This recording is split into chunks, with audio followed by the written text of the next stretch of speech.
from the streamer's perspective. And we'll start with Netflix, the biggest, oldest streamer around. For most of its history, Netflix made money in one way: its subscribers. So if Netflix wanted to make more money, they either had to add subscribers or raise prices. This was always Netflix's strategy. As this 2021 New York Times article explains, the CEO and founder of Netflix was betting that the company could attract subscribers and raise its prices faster than the debt clock was ticking. And Netflix had taken on a lot of debt, almost $15 billion by 2020, with the purpose of building an entire platform's worth of content, ensuring that they weren't reliant on movies and TV that they didn't own, like The Office or Friends. This strategy worked, and for a long time, Netflix grew really reliably, even as its prices went up. They'd had very steady growth 2015, 16, 17, 18, 19, and then the pandemic happens in 2020, and they have their best year ever. That's Lucas Shaw, by the way. Managing editor for media and entertainment at Bloomberg News, and I'm also the author of the newsletter Screen Time.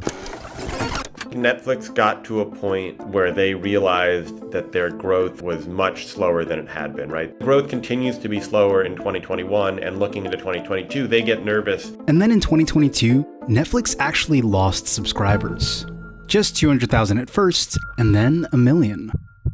There are only so many people in the population, right? Even if you got everyone, there is a ceiling to that. But they also knew that they had more customers than it appeared. This phenomenon of password sharing. Netflix had said publicly that they were not worried about it, and I think early on, it's true, they were not worried about it because password sharing was a way of exposing the service to more people, and if people liked it, they would convert. But at a certain point when they hit a bit of a ceiling, they were looking at the numbers and they said the only way that we're going to be able to grow is if we convert some of those sharers into payers. This move created a temporary surge in subscribers. It made enough of a dent that other companies are following in these footsteps.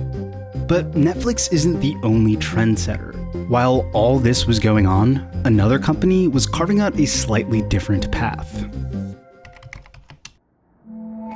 Hulu has always had two tiers to its service: ad-free and ad-supported.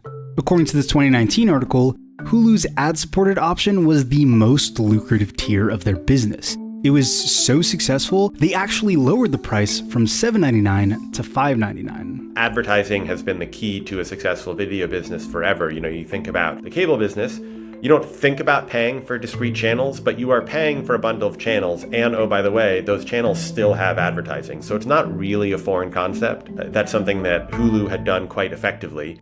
As more streamers crowd the market with ever-increasing prices, pretty much every service, including Netflix, has introduced a more affordable ad-supported tier to their offerings, which people seem to appreciate. Ad-supported plans have been driving an increasing percentage of new signups and supplementing each company's bottom line. But here's the thing, most of these companies still aren't profitable. Part of it is just they're so new. I think we lose sight of that. Like, these companies spent billions and billions of dollars to launch new services and take on Netflix, and they tried to condense, 15 years of Netflix's streaming service into 3 to 5. And that was very expensive.